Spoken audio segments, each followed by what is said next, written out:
আজকে আমি শুনছি এক জায়গাতে আত্মহত্যা করতে ইচ্ছা করে। আপনারা জিনিসটা বুঝতেছেন না কেন? যত কথাই বলেন এটা না হলে এই দেশ থাকবে না। এটা বাঙালি জাতির বা আমাদের বাংলাদেশের মানুষের সেই জায়গাতে দাঁড়ায় এখন বেয়াদব। সে কি বলছে? বিএনপি নেতা ফজলুর রহমান বললেন, সবাইকে আত্মহত্যা করতে হবে, এছাড়া আর কোনো উপায় থাকবে না। লেডিস অ্যান্ড জেন্টেলম্যান, কাছে এবং দূরে, দেশে এবং প্রবাসে আমার যে সকল শুভাকাঙ্ক্ষী রয়েছেন সবাইকে জানাচ্ছি আন্তরিক শুভেচ্ছা ও অভিনন্দন। 24 আপডেট নিউজ ইউটিউব চ্যানেলের পক্ষ থেকে সবাইকে জানাচ্ছি আসসালামু আলাইকুম রহমতুল্লাহি ওয়া বারাকাতুহু। আশা করছি আপনারা সবাই ভালো আছেন। এই ভিডিওটা খুবই গুরুত্বপূর্ণ ভিডিও, সম্পূর্ণ দেখে আসি। আজকে আমি শুনছি এক জায়গাতে আত্মহত্যা করতে ইচ্ছা করে। আপনারা জিনিসটা বুঝতেছেন না কেন? যত কথাই বলেন এটা না হলে এই দেশ থাকবে না।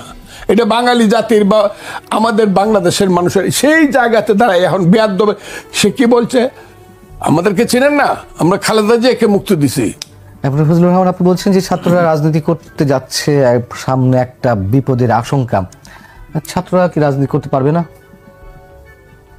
নিশ্চিত ছাত্র রাজনীতি করতে পারবে। শুধু তাই না, আমি তাদেরকে আগাম অভিনন্দন তো জানাইলাম। কিন্তু আপনি বিপদের আশঙ্কা করছেন। আমি যে ছাত্ররা তারা যে ক্ষমতায় থেকে রাজনীতি করতে চায়, এক। দুই হলো তারা ক্ষমতার বাইরে কথাটা তৈল ডিকশনারি ল্যাঙ্গুয়েজ। এই যে বৈষম্য বিরোধী ছাত্র আন্দোলনের যে সমন্বয়করা, তারা কি সরকারের অংশ কি অংশ না?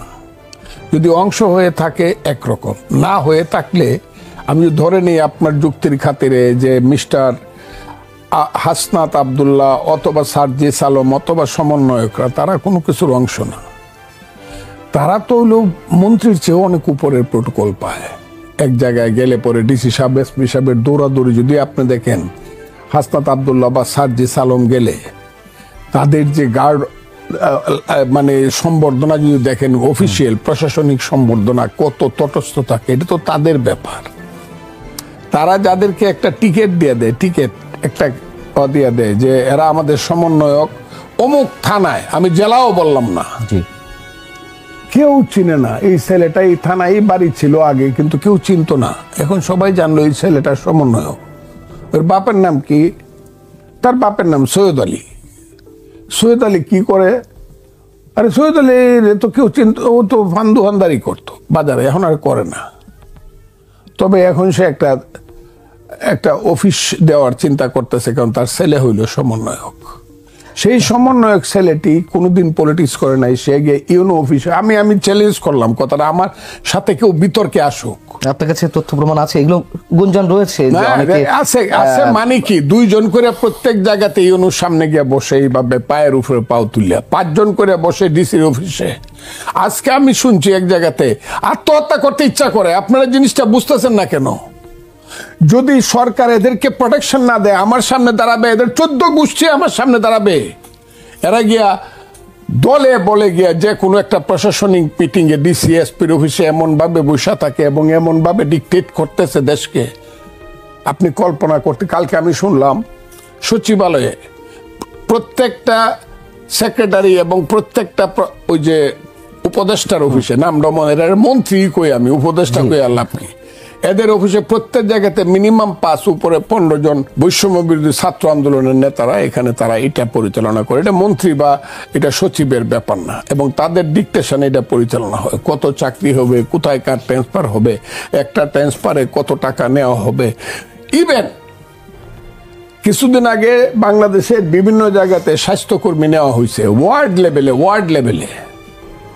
সেইটাও জামাত বা ওই যে বৈষম্য বিরোধী ছাত্র আন্দোলনের স্যারেরা যাকে স্লিপ দিছে, তা এই চাকরিটা প্রথমে 60% নিতে হয়েছে সিভিল সার্জনকে। প্রত্যেক জেলায় 60% তাদের লোককে নিতে হয়েছে। এটার কোনো এভিডেন্স আছে? মানে আমি একটু নিজে সাংবাদিকতার দৃষ্টিকোণ থেকে জিজ্ঞাসা করছি। এরকম গুঞ্জন আমরাও শুনছি না তা না, গুঞ্জন অবশ্যই রয়েছে, কিন্তু বাস্তবতার জায়গা থেকে কোনো এভিডেন্স কি পাওয়া যাবে? আচ্ছা, এই যে কয়েকদিন পরে, এখন তো উত্তর থেকে বাতাস আসবে, কয়েকদিন পরে যে দক্ষিণ থেকে ফাল্গুন মাসে দক্ষিণা বাতাস আসবে, আপনি কি বাস্তব কোনো এভিডেন্স দিতে পারবেন? দেখেন আপনি নাকি ফিল করেন?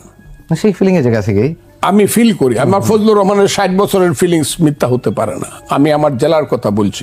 আচ্ছা, সবাই আমাকে বলে আমি পরীক্ষা দিছি এবং আমি 1 নম্বর হব, কিন্তু যে পরীক্ষার দরজায় দাঁড়াইছে সে চাকরিটা পেয়ে গেছে। আমার কথাটা খুব বোঝার চেষ্টা করি। এখন আপনি যদি বলেন, আমি বলবো সিভিল সার্জন অমুকের কথাই হয়েছে, কে গিয়া বলছে তাকে, এটা কি বলে? এটা তো হেলোর উপরে হয় আর স্লিপের উপরে হয়।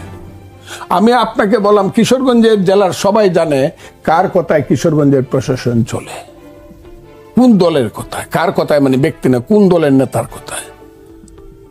2টা দল, একটা হলো জামাত আর একটা হলো বৈষম্য বিরোধী ছাত্র আন্দোলন। আমি হাঁটতেছি, পাইলাম গিয়ে একদল ছেলেরে, আমি যাই না কিশোরগঞ্জ, এখন যাইতেও আমার লাগে, নিজেকে ছোট মনে হয়। আসসালামু আলাইকুম, বাবা তোমরা কারা? স্যার আমরা হইলাম সমরনায়ক।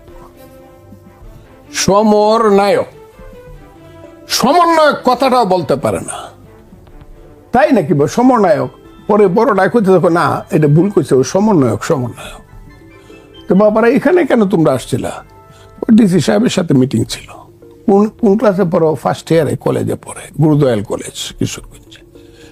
একটা ছেলে যদি কলেজে ফার্স্ট ইয়ারে বৈশা, আমি তো ওখান থেকে বিএ পাস করে আসছি কিশোরগঞ্জ থেকে। আমি যখন বিএ পাস করি 2 জন ছিল পাঞ্জাবি এসডিও, 2বার বদল হয়েছে। আরেকজন আর কয়েকজন ছিল, রাফিল করিমের মতো এসডিও ছিল কিশোরগঞ্জে, খসরুজ্জামানের মতো যারা মুক্তিযোদ্ধা ছিল তারা এসডিও ছিল কিশোরগঞ্জ। আমি তা দরজায় গেছি না ডরাইয়া, ছাত্রলীগের জেনারেল সেক্রেটারি জেলার, আমি দরজায় গেছি না ডরাইয়া। আর এরা ফার্স্ট ইয়ারে পড়ে গিয়া ডিসি সাহেবের সাথে বৈশা প্রজেক্টের আলাপ করে, বা ডিসি সাহেব আপনি অমুককে নাকি কি কইছেন, বদলি হয়েছে, আপনি কিন্তু এরকম করতে পারবেন না, করলে কিন্তু আপনার নামে ব্যানার হবে, আপনার নামে কিন্তু ওয়ালে লেখা হবে, আপনি এখানে থাকতে পারবেন না। জানতে চান আমাদের বড় ভাইয়ের নাম? আমি আপনাকে খুব ক্লিয়ারলি বলি, এই যে বড় ভাইরা এখানে বসে আছে, যদি তাদেরকে এইভাবে সরকারি সহযোগিতা দেওয়া দল করা হয় কিংস পার্টি, অবশ্যই এটা বিরোধিতা হবে। এমন বিরোধিতা হবে, আমি জানি না কি ধরনের। তারা যেটা মনে কর, যেমন একটা ছেলে বলতেছি, এটারও ছেলে কই, ও নাকি কি নাগরিক কমিটির কি আহ্বায়ক বা এই ছেলেটা নাসিরউদ্দিন পাটোয়ারি, হ্যাঁ, ও যে বেয়াদবের মতো কথা বলে।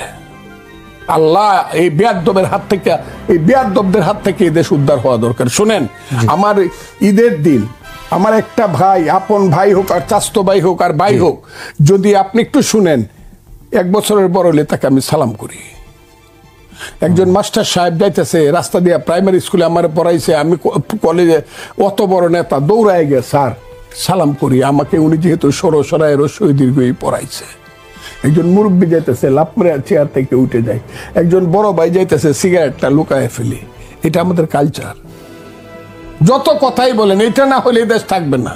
এটা বাঙালি জাতির বা আমাদের বাংলাদেশের মানুষের সেই জায়গাতে দাঁড়ায়। এখন বেয়াদবে সে কি বলছে, আমাদেরকে চেনেন না, আমরা খালেদা জিয়াকে মুক্তি দিছি, আপনার নেত্রীকে আমরা মুক্তি দিছি, আমাদেরকে চেনেন না, আমরা আপনার নেতার কি মামলা প্রত্যাহার করাইছি।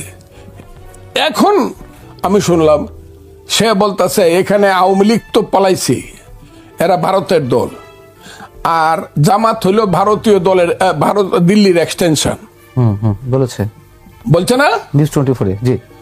আর বিএনপি খুব ভুল করতেছে জিয়াবাদ করিয়া। আমরা কিন্তু বংশীয় বাকি রাজনীতি পারিবারিক রাজনীতি। আচ্ছা বলেন তো দেখি, এই ধরনের কথা যদি একটা ছেলেরা বলে, আমি কেমনে তাকে আদর করব? আমি কেমনে তার আমি দোয়া তো করি তাদের জন্য। এরা তো দেশটাকে এমন একটা দুর্ভাগ্যজনক গণঅভ্যুত্থানের নেতৃত্ব দিয়েছিল, অনেক মানুষের স্নেহ বা আশীর্বাদ কিংবা কৃতজ্ঞতা, সম্মান, শ্রদ্ধা অনেক কিছুই পেয়েছিল। এটা তো বাস্তবতা পেয়েছিল। মানে গণঅভ্যুত্থানের সামনের সারিতে তারাই ছিল, ছাত্র জনতা গণঅভ্যুত্থানে। সেখানে আমি বিশ্বাস করি সেখানে সব রাজনৈতিক দলের ইনভলভমেন্ট ছিল, কিন্তু সামনের কাতারে তারা ছিল। তো আমি তাদেরকে সামনের কাতারে দেখি নাই, সবরে দেখি নাই। 158 জন যে সমন্বয়ক বলে সবাই দাবি করে আমরা জমিদার, সবাই তো সামনে আসেনি। 1793 সনের যে লর্ড কর্নওয়ালিসের যে চিরস্থায়ী বন্দোবস্তের জমিদারদেরকে আমি দেখি নাই। 158 জন বলে, আমি দেখছি 6 জন। হ্যাঁ হ্যাঁ তাদেরকে ওই হারুন নিয়ে গেছিল দৈরিয়া ভাত খাওয়াইছে নিয়া, আর আমরা লাখ লাখ মানুষ তাদের মুক্তির দাবি করছি, এই কারণে ডরাই আছে। সুপ্রিয় দর্শক শ্রোতা, এতক্ষণ যে ভিডিওটা দেখলেন, আশা করছি এই ভিডিওটা আপনাদের খুব ভালো লেগেছে। আরও ভালো ভিডিও পেতে 24 আপডেট নিউজ ইউটিউব চ্যানেলের সাথে থাকুন। ইনশাআল্লাহ পরবর্তীতে আরও ভালো ভিডিও নিয়ে হাজির হব। ততক্ষণে আপনারা সবাই ভালো থাকবেন, সুস্থ থাকবেন। আল্লাহ হাফেজ।